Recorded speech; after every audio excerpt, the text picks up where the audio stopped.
কূটনীতির ক্ষেত্রে বা জিওপলিটিক্সের ক্ষেত্রে একটি কথা বলা হয়ে থাকে যে একটি দেশ আর একটি দেশের পরিপূর্ণ শত্রু কখনোই হয় না, আবার পরিপূর্ণ বন্ধুও কখনোই হয় না।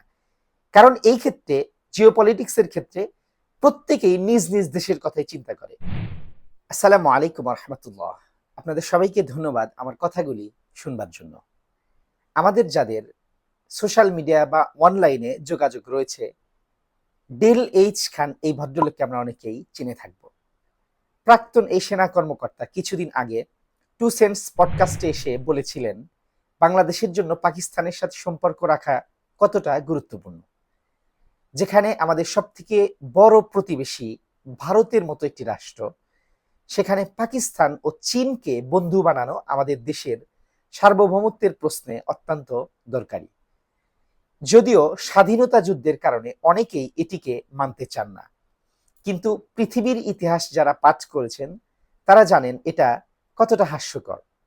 পাকিস্তানের সাথে সম্পর্ক নবায়নে ডাক্তার ইউনূসের এই সরকার এখন পর্যন্ত কি কি পদক্ষেপ নিয়েছে এবং ইতিহাসে এমন দৃষ্টান্ত আর কি কি রয়েছে, সবটাই জানবো আজকের ভিডিওতে। সাথেই থাকুন।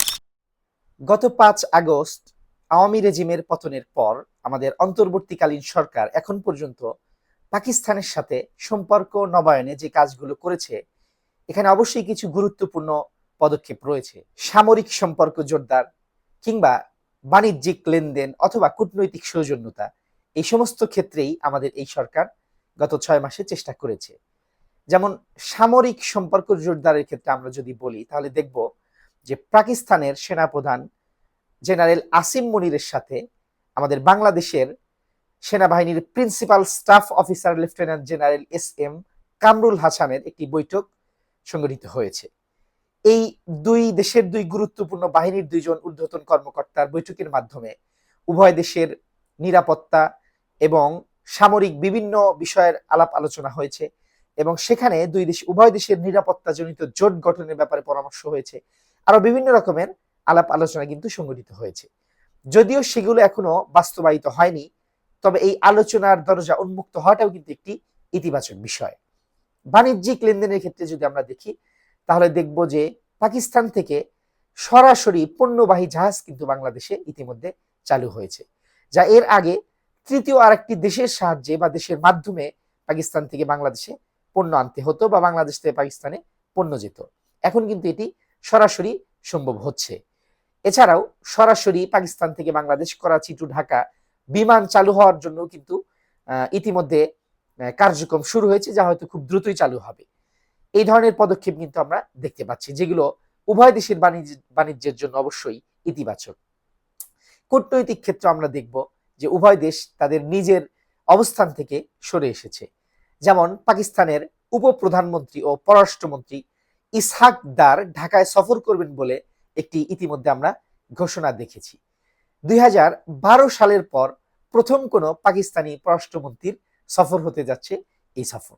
এর থেকে আমরা বুঝতে পারি যে গত এক যুগ বাংলাদেশের সাথে পাকিস্তানের কূটনৈতিক সম্পর্ক কেমন ছিল। এগুলোর বাইরে বাংলাদেশকে শিক্ষা খাত কিংবা অন্যান্য বিভিন্ন খাতে সহযোগিতার জন্য কিন্তু আশ্বাস দিয়েছে পাকিস্তান সরকার। তো এভাবে আমরা এই বিভিন্ন সেক্টরে বাংলাদেশের সাথে পাকিস্তানের সম্পর্ক সহজ হতে ইতিমধ্যে এই 6 মাসের মধ্যে কিন্তু আমরা দেখতে পাচ্ছি। একসময় যাদের সাথে আমরা যুদ্ধ করেছি তাদের সাথে এখন বন্ধুত্বপূর্ণ সম্পর্ক গড়ব, এই বিষয়টি অনেকেই মানতে চান না। কিন্তু আমরা যদি পৃথিবীর ইতিহাস দেখি, এর দৃষ্টান্ত কিন্তু আমরা অনেক দেখতে পাই যে একসময় দুইটি দেশ পারস্পরিক যুদ্ধে লিপ্ত ছিল, পরবর্তীতে উভয় দেশ বন্ধুত্বপূর্ণ দুইটি সম্পর্কে জড়িয়েছে। এরকম নজির আমরা কিন্তু অসংখ্য দেখতে পাই। এখানে আমি কয়েকটির কথা আলোচনা করব। সর্বপ্রথমে যাদের কথা বলতে হবে সেটি হচ্ছে ফ্রান্স এবং জার্মানি। এই দুইটি দেশ কিন্তু একাধিক যুদ্ধে পরস্পরের মোকাবেলা করেছে, কিন্তু পরবর্তীতে তারা দুই বন্ধু রাষ্ট্র হিসাবে এখনো পর্যন্ত টিকে আছে। যেমন ফ্রাঙ্কো প্রুশিয়ান যুদ্ধ 1870-71 সালে এই যুদ্ধে এই ফ্রান্স এবং জার্মানি লড়েছিল। এরপরে প্রথম বিশ্বযুদ্ধ 1914 থেকে 1918, এরপরে দ্বিতীয় বিশ্বযুদ্ধ 1939 থেকে 1945। এই বড় বড় মহাযুদ্ধগুলোতে কিন্তু এই উভয় দেশ দুই দেশের মোকাবেলা করেছে, কিন্তু এর পরবর্তীতে তাদের সম্পর্ক বন্ধুত্বের রূপ নেয়। দ্বিতীয় বিশ্বযুদ্ধ পরবর্তী সময় 1951 সালে ইউরোপীয় কয়লা ও ইস্পাত সম্প্রদায়, যেটিকে সংক্ষেপে বলা হয় ইসিএসসি, এটি গঠিত হয়। এর দ্বারা কিন্তু এই দুই দেশের মধ্যে বন্ধুত্ব গড়ে ওঠে এবং এর উপর 1963 সালে ফ্রান্স জার্মানি বন্ধুত্ব চুক্তি স্বাক্ষরিত হয়। এই দুইটি চুক্তির ভিত্তির উপরেই কিন্তু পরবর্তীতে ইউরোপীয় ইউনিয়ন গড়ে উঠেছিল এবং বর্তমানে আমরা জানি ফ্রান্স এবং জার্মানি ইউরোপীয় ইউনিয়নের দুটি প্রধান শক্তি এবং ঘনিষ্ঠ মিত্র।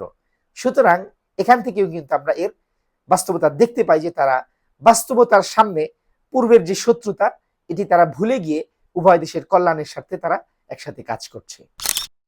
একই ধরনের ইতিহাস কিন্তু রয়েছে জাপান এবং যুক্তরাষ্ট্রের ক্ষেত্রেও। এই দুইটি দেশ দ্বিতীয় বিশ্বযুদ্ধে 1939 থেকে 1945 সাল পর্যন্ত পরস্পর যুদ্ধে লিপ্ত ছিল। বিশেষ করে 1941 সালের 7 ডিসেম্বর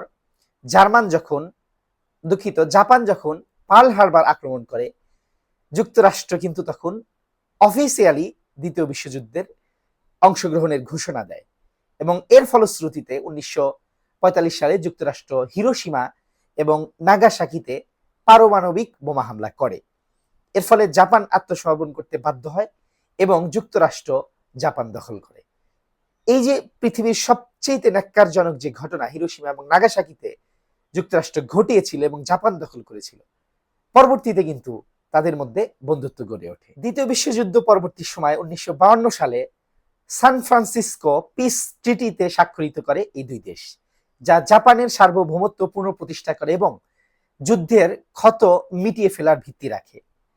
জাপান একটি গণতান্ত্রিক রাষ্ট্রে পরিণত হয় এবং যুক্তরাষ্ট্রের কাছ থেকে ব্যাপক অর্থনৈতিক এবং সামরিক সহায়তা পায়। আর আজকের দিনের বাস্তবতা আমরা জানি যে জাপান ও যুক্তরাষ্ট্র শক্তিশালী মিত্র এবং এশিয়া প্রশান্ত মহাসাগরীয় অঞ্চলে একসাথে তারা কাজ করছে। বলতে হবে যে এই এশিয়া প্রশান্ত মহাসাগরীয় অঞ্চলের যুক্তরাষ্ট্রের সব থেকে বড় মিত্রই হচ্ছে জাপান। অথচ পৃথিবীর সব থেকে ন্যাক্কারজনক যে ঘটনা বোমা হামলা যে জাপানের নাগাসাকি এবং হিরোশিমাতে, সেটি কিন্তু এই যুক্তরাষ্ট্রই ঘটিয়েছিল। তাদের মধ্যে আজকে দুই দেশের স্বার্থ অনুযায়ী আজকে বন্ধুত্বপূর্ণ সম্পর্ক। সুতরাং এটি একেবারেই বলা বোকামি যে দুইটি দেশের মধ্যে যুদ্ধ সংগঠিত এক সময় হয়েছে, এজন্য তারা পরবর্তীতে আর বন্ধু হতে পারবে না, এই কথাটি আসলে অবান্তর।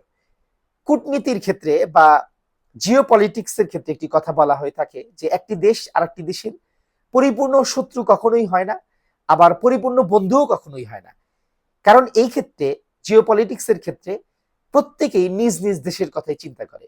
সুতরাং এই ক্ষেত্রে আমরা যদি বাংলাদেশের বাস্তবতার কথা চিন্তা করি, যে আমাদের যেই প্রতিবেশী দেশটি ভারত, তার যে আগ্রাসী মনোভাব এবং বাংলাদেশের প্রতি তার যে একটি তুচ্ছ তাচ্ছিল্যকর যে একটি মনোভাব এবং একটি দখল কেন্দ্রিক যে একটি মনোভাব, এটিকে দমন করার জন্য, বাংলাদেশের স্বার্থকে প্রাধান্য দেওয়ার জন্য পাকিস্তান কিংবা চীনের মতো রাষ্ট্রের সাথে বাংলাদেশ রাষ্ট্রের সম্পর্ক নবায়ন অবশ্যই গুরুত্বপূর্ণ, এটি আমি মনে করি।